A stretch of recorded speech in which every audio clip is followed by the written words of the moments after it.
Assalamualaikum warahmatullahi wabarakatuh. Halo anak-anak, apa kabar hari ini? Semoga kalian sehat selalu ya nak, dan tetap semangat belajarnya. Hari ini kita akan belajar agama bersama dengan Bunius. Dan hari ini kita awali dengan membaca doa sebelum belajar. Semoga apa yang kita pelajari hari ini bermanfaat. Yuk bersama-sama berdoa dengan Bunius. Bismillahirrahmanirrahim. Rabbi zidni ilma warzuqni fahma waj'alni min ibadika sholihin. Amin. Anak-anak, hari ini kita sudah masuk dalam pelajaran kedua. Pelajaran ke-1 setelah usai, yaitu tentang surat apa nak? Surat Al-Falaq. Kita sudah belajar semua dari cara membacanya dan isinya apa. Hari ini kita sudah masuk pelajaran kedua, yaitu tentang beriman kepada Allah dan Rasul-Nya. Tetapi hari ini kita tidak mempelajari semuanya. Pada sub A kita belajar sub A tentang beriman kepada Allah. Nah, beriman kepada Allah itu termasuk rukun iman apa rukun Islam nak? Rukun iman. Rukun iman ada berapa? Ada 6, betul sekali. Nah, beriman kepada Allah itu menempati urutan yang keberapa dalam rukun iman? Ayo masih ingat apa enggak? Kita urutkan bersama-sama. 1, iman kepada Allah. Nah, berarti beriman kepada Allah urutan yang keberapa? Urutan yang ke-1. Yang pertama yang harus kita imani adalah Allah. Nah, apa itu beriman kepada Allah? Kita lihat percakapan antara sahabat Nabi Muhammad dengan Nabi Muhammad tentang beriman kepada Allah. Nah, ini sahabat Nabi, sahabat Rasulullah bertanya kepada Nabi Muhammad. Apa pertanyaannya? Ya Rasulullah, apa arti beriman itu? Apa arti beriman kepada Allah itu?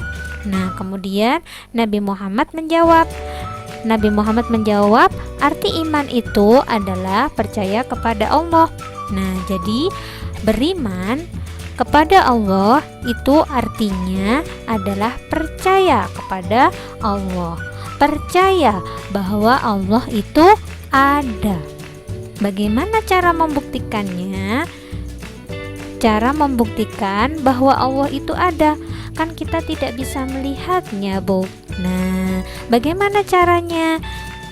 Caranya adalah yang pertama, kita mengenal Allah, kita bisa melihat Allah melalui alam semesta, yaitu ciptaan-ciptaan Allah beserta isinya. Alam semesta beserta isinya ini semua adalah ciptaan Allah. Nah, seperti pada gambar itu ada gambar bumi. Bumi itu ada isinya. Isinya siapa? Manusia, hewan, tumbuhan, dan sebagainya. Itu siapa yang menciptakan? Yaitu Allah. Jadi kita melihat Allah, kita mengenal Allah itu dari alam semesta. Yang kedua, kita bisa mengenal Allah itu melalui Al-Quran. Nah, Al-Quran yang kalian baca setiap hari itu adalah wahyu Allah. Ya, kalam Allah, perkataan Allah. Untuk itu kalian harus tahu isinya. Tidak hanya membacanya, biar tahu bahwa biar kita bisa mengenal Allah dari isi Al-Quran. Dan yang ketiga, kita bisa mengenal Allah dari Asmaul Husna. Asmaul Husna jumlahnya ada 99. Nah, itu menerangkan tentang Allah. Yang jumlahnya 999 itu nama-nama Allah yang menunjukkan sifat-sifatnya. Allah Maha memberi rizki, Maha besar, ya, Maha mematikan, Maha menghidupkan. Nah, itu kita bisa mengenal Allah dari Asmaul Husna. Nah, kita hari ini tidak mempelajari tiga-tiganya, tetapi kita hanya mempelajari mengenal Allah dari alam semesta dan mengenal Allah dari Al-Quran. Untuk mengenal Allah melalui Asmaul Husna, kita pelajari minggu depan. Yang pertama, kita mengenal Allah dari alam semesta beserta isinya. Nah, ciptaan Allah yang ada di alam semesta ini ada yang mati, ada yang hidup. Jadi ciptaan Allah itu ada yang berkembang, ada yang diem, mati, tidak berkembang. Nah, seperti apakah itu? Nah, ini gambaran alam semesta. Ada bumi terlihat bulat, tetapi di isinya adalah ciptaan-ciptaan Allah. Ada manusia, ada hewan, ada tumbuhan, ada gunung, dan sebanyak-banyaknya itu yang kita jumpai setiap hari. Nah, ada planet, ada matahari yang bisa kita lihat setiap hari. Matahari kita bisa hidup, kita bisa tidak mengalami kegelapan. Itu juga adalah alam semesta yang semuanya itu adalah ciptaan Allah. Nah, ini contoh dari benda mati. Benda mati itu artinya benda yang tidak bisa hidup, yang tidak berkembang. Contohnya adalah meja, kursi. Loh Bu, ini bukannya ciptaan manusia. Nah, ini nanti Bu Nius jelaskan. Buku, gunung. Nah, gunung ini ada yang hidup, ada yang mati. Maksudnya gunung ini ada yang berkembang, ada yang tidak berkembang. Pensil. Nah, bangunan-bangunan ini juga ini namanya benda-benda mati, benda yang tidak bisa berkembang. Batu. Nah, itu juga termasuk ciptaan-ciptaan Allah yang tidak bisa berkembang. Selanjutnya adalah ciptaan Allah yang bisa berkembang, yaitu benda hidup. Artinya benda hidup itu bisa berkembang, bisa bernafas, bisa tumbuh. Ya, itu namanya benda hidup. Seperti manusia. Manusia itu diciptakan oleh Allah, ciptaan Allah yang setiap hari bernafas, dan dia bisa berkembang mulai dari bayi, terus besar sampai tua. Nah, itu namanya benda hidup. Dia hidup. Tumbuhan pun juga seperti itu. Tumbuhan kan asalnya juga kecil, mulai kecil dia tumbuh sampai besar, sampai berbuah. Nah, itu namanya benda hidup. Hewan pun juga seperti itu, ya. Jadi hewan, manusia, tumbuhan itu adalah ciptaan-ciptaan Allah yang hidup. Nah, kita bisa setiap hari menghirup udara, kita setiap hari bisa merasakan kesehatan sinar matahari. Kita setiap hari bisa menikmati air, bisa menikmati makanan. Nah, itu juga ciptaan Allah. Air, kita bisa bernafas dari udara, itu juga adalah ciptaan Allah semuanya. Bayangkan kalau kita tidak bisa bernafas. Nah, bagaimana sikap kita untuk terhadap ciptaan-ciptaan Allah itu? Nah, kita harus mengucapkan alhamdulillahirabbil alamin, yaitu segala puji bagi Allah, Tuhan semesta alam. Kita setiap hari bisa bernafas, kita setiap hari bisa berjalan, kita setiap hari bisa bergerak, kita setiap hari bisa makan, minum. Itu semua adalah dari kehendak Allah. Kita bisa menikmati ciptaan-ciptaan Allah setiap hari. Dari air, itu juga ciptaan Allah, ya. Untuk itu kita harus bisa bersyukur. Setiap hari kita harus bersyukur dengan mengucapkan alhamdulillahirabbil alamin. Itu cara kita mengenal Allah melalui alam semesta. Jadi ciptaan-ciptaan Allah itu membuktikan bahwa Allah itu ada, ya.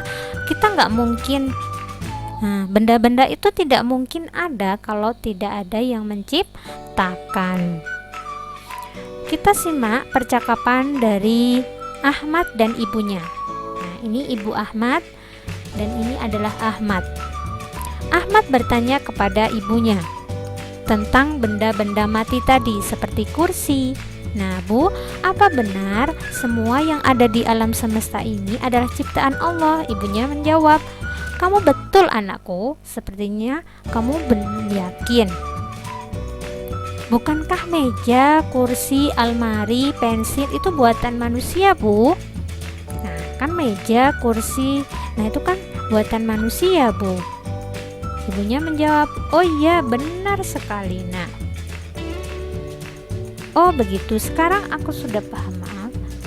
Meja itu buatan manusia, tetapi terbuat dari kayu.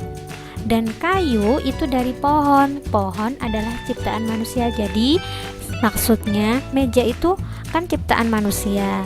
Nah, asalnya terbuat dari kayu. Nah, kayu itu berasal dari pohon. Pohon ciptaan siapa? Ciptaan Allah tentunya. Nah, itu yang dimaksud dari yang Bunius tadi katakan. Jadi bisa jadi ciptaan manusia itu adalah berasal dari ciptaan Allah.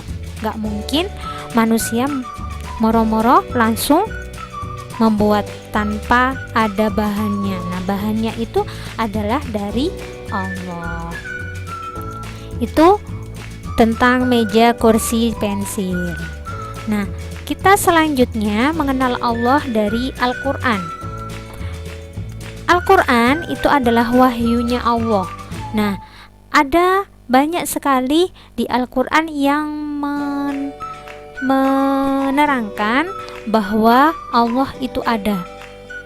Mengenal Allah melalui Al-Quran. Banyak sekali isi Al-Quran yang menerangkan tentang ciptaan-ciptaan Allah, menerangkan tentang Allah itu ada, seperti yang diterangkan di dalam surat Al-An'am, yaitu dzalikumullahu rabbukum la ilaha illahu khaliqu kulli syai'in fa'budu wa huwa ala kulli syai'in wakil.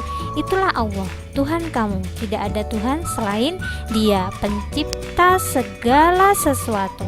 Maka sembahlah Dia, Dialah pemelihara segala sesuatu. Jadi di Al-Quran itu banyak sekali yang menerangkan tentang Allah itu ada. Allah Maha Pencipta. Ya nak ya. Jadi kalian jangan ragu lagi bahwa Allah itu ada. Kita bisa melihatnya melalui alam semesta dan dari Al-Quran dan dari Asmaul Husna. Nah, itulah nak pembelajaran hari ini.